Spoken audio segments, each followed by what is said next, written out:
Mark here from Talking Bass. This week we're going to look at some simple chord or double stop ideas that you can add into your bass lines or fills to really crank up the interest and add some juice. Remember, as always, you can check out the free lesson material and drum track from Talking Bass, so just follow the link in the info below or the card to play along. Now, before I get started, I just want to ask you all a question about the kind of content that you'd like to see from Talking Bass.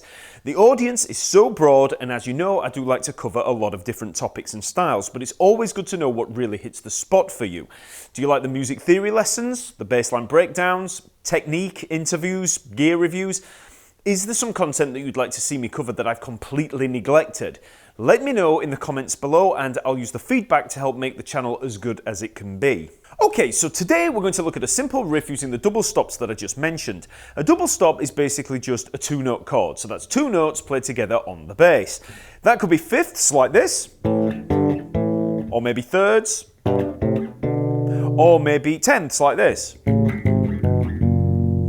going to look at some cool little hammer-on ideas that sound like this. Okay, so here's the riff and you'll hear what I'm talking about.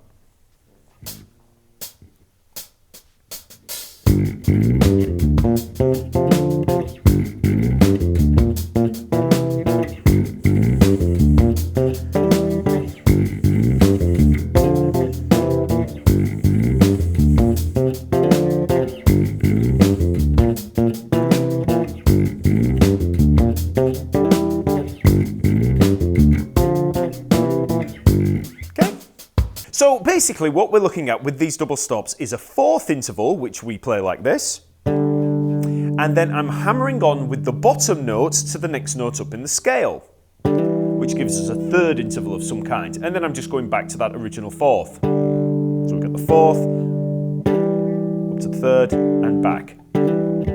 Okay, so that's the move we're looking at. So, just to get an idea of how these work, let's just try a fourth up here at this D and G here, 12th fret. So that's 12th fret on the D string, 12th fret on the G string, and we're just going to use the index finger to bar across them both. Okay, so you want to play that fourth, and to play that with the picking hand, I'm just using the first and second finger, so the index and middle. So I've just got the normal standard picking position here, and I'm just picking with those two fingers. Okay, so we pick those two notes, and then with the third finger, the ring finger, I just hammer on the D string up to the E, which is the 14th fret. So I keep that fourth held down, so that's being held down all the time, and just hammer on with that third finger to the 14th fret of the D string.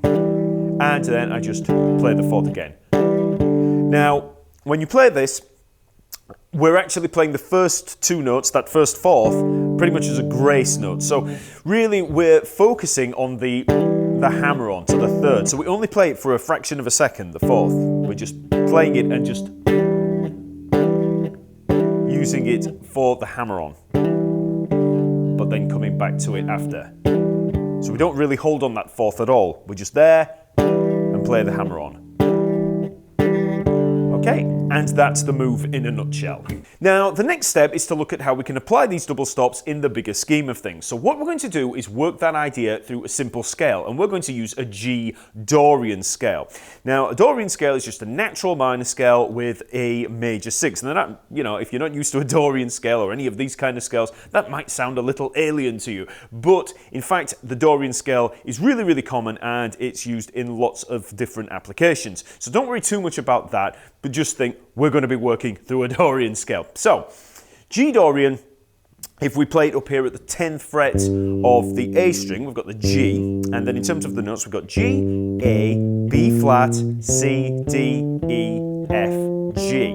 Okay, so it's all natural notes apart from the B flat. G, A, B flat, C, D, E, F, G. In terms of the fingering that I'm using there, I've got 10th fret of the A string, and then we've got 12th fret and 13th fret, so 10, 12, 13 on the A string. Then on the D string, 10th fret, 12th fret, 14th fret.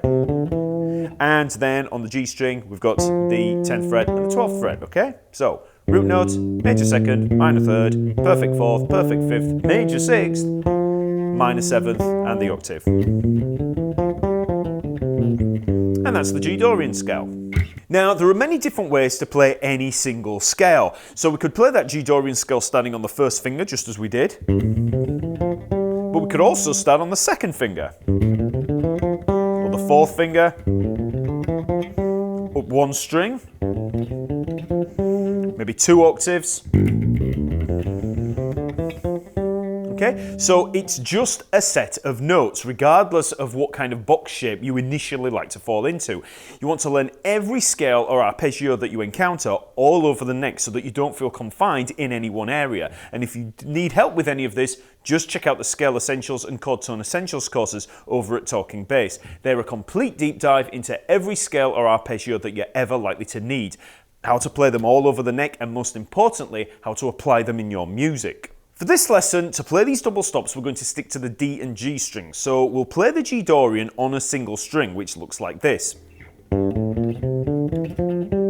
Okay, so remember the only sharp or flat in here is the B flat. All the rest of the notes are natural. So we start at that G there. If you know the notes on your neck, you can just work up. G, A, and then B flat, C, D, E, F, G. So knowing it by note is a really good way to go.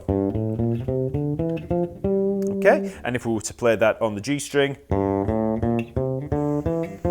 and then continue, you know, you can just carry on regardless as long as you know the notes. Now, if you want to learn it by shape, one way to do this is to break up that 3-string version there into individual strings. So we think G, A, B flat, that little whole step, half step pattern. Then we look at the next string, C, D, E. So we've got whole step, and then whole step, and then finally the whole step at the top, and we just play that on one string. So we have G, A, B flat, that's that pattern.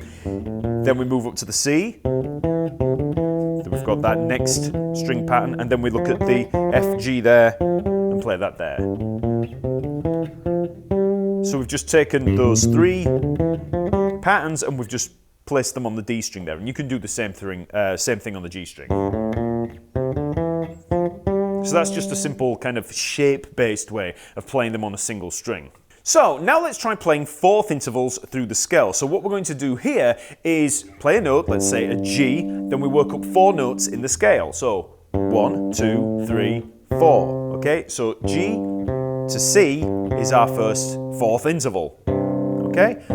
So that's a perfect 4th. So any of you that have worked through my interval lessons will know, you know, just based on the pattern itself, you know, that same fret and 2 strings, that's a perfect 4th. Now the only other 4th that we're going to use in here, which you'll see in a second, is the augmented 4th, and all we have for that is same pattern, but we just work up a half step on the top note there. So that would be G to C sharp. Okay, so that's an augmented 4th. And there's a perfect 4th. So that's the 2 4ths that we'll be looking at. So our first 4th in there is the G to the C. Then we move up to the next note in the Dorian scale, which is the A. So we work up 4 notes again: A, B flat, C, D. So that's our first 2 4th intervals. Next we've got the B flat. Work up 4 notes: B flat, C, D, E. Okay, that's our augmented 4th in there. So we've got. Okay, and just to save time, let's just work through the rest of them. For the C, we've got a perfect 4th. Then for the D, perfect 4th. Then on the E, perfect 4th. And then we've got the F, we've got the perfect 4th. And then we're back where we started at the G. So it's all perfect 4ths on each of the notes of the Dorian scale as we work up, apart from on the 3rd, on that B flat, where we have the augmented 4th. Okay, so that's our 4ths through the G Dorian scale.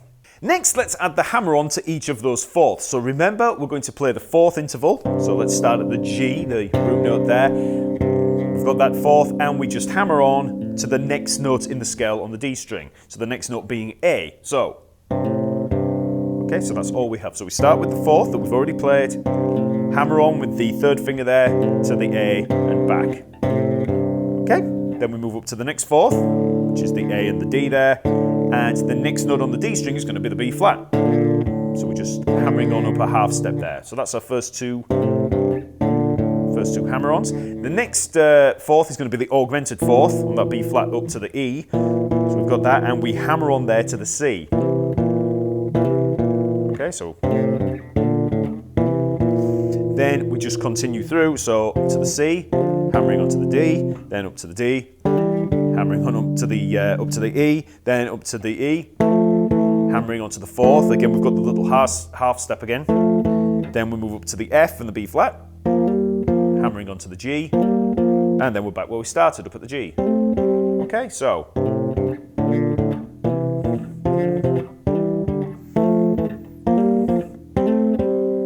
And that's all of those hammer-ons through the G Dorian scale. So that's our set of double stop hammer-ons. So next all we have to do is apply them in the shape of a riff. So I've already played the riff once before, but let's have another listen just to jog our memory.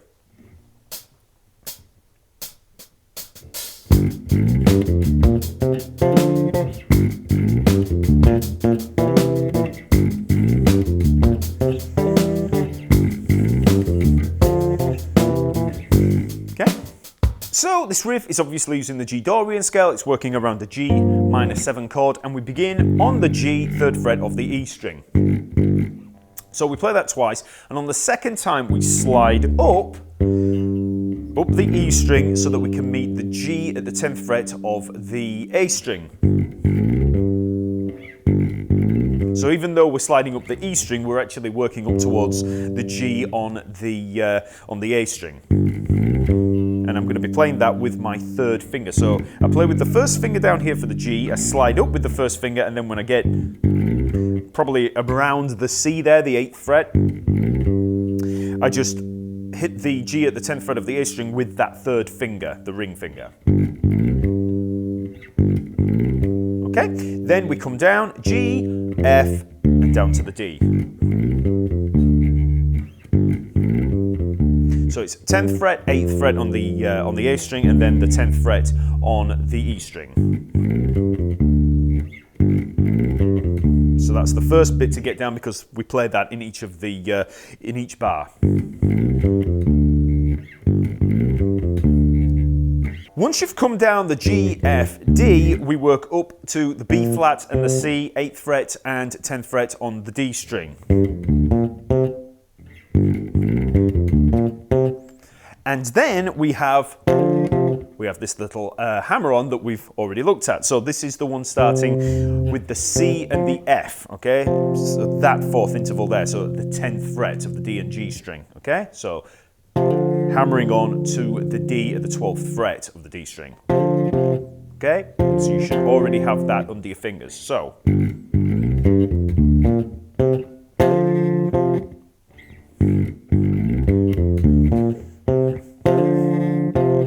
Okay, so that's the first bar. For the second bar, we play exactly the same thing. But instead of playing B flat to the C there on the D string, we just play the B flat twice. And then we're in position for our little augmented 4th there. So B flat up to the E, hammering on to the C at the 10th fret. Okay, so that's the little odd one that we had in there. Okay, so.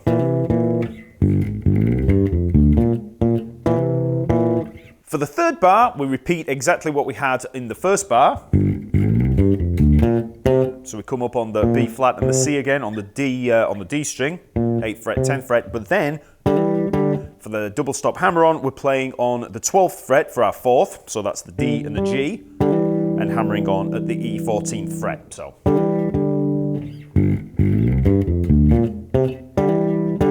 Okay. So far for the first 3 bars, we have.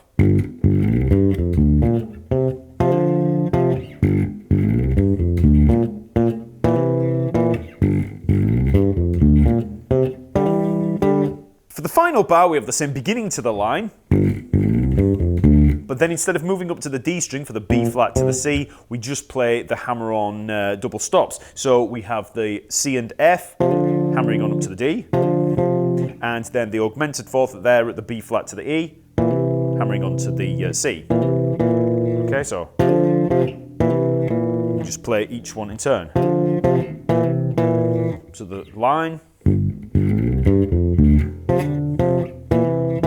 Again. Okay, so that's the fourth bar. So if we put all of those bars together, we get the following.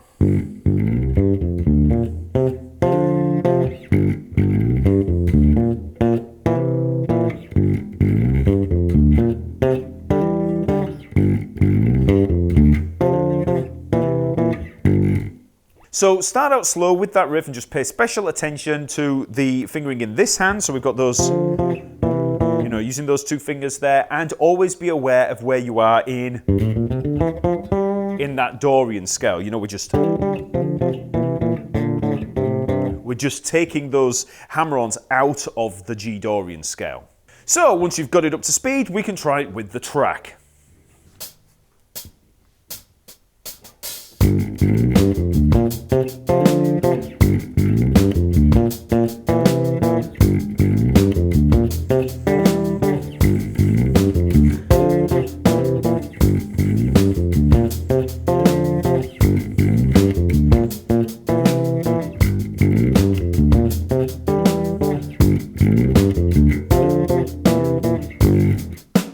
So that's just a simple idea for adding double stop hammer-ons into your bass lines. We learned a scale, G Dorian, we worked our intervals and hammer-ons through that scale, and we then applied them to a riff using the scale. You can try this with any scale and using any interval ideas that you might have. Just try to be creative and work those concepts into your ear as well as your fingers. You really need to add them into musical vocabulary if you want to apply them in your music. Okay, remember to visit Talkingbass for the material and drum track for this lesson, and then visit the lesson map for hundreds more lessons on every topic imaginable, all organised for ease of navigation. Also, like this video and subscribe to the channel to keep up to date on all the weekly lessons. Okay, I'll see you next week.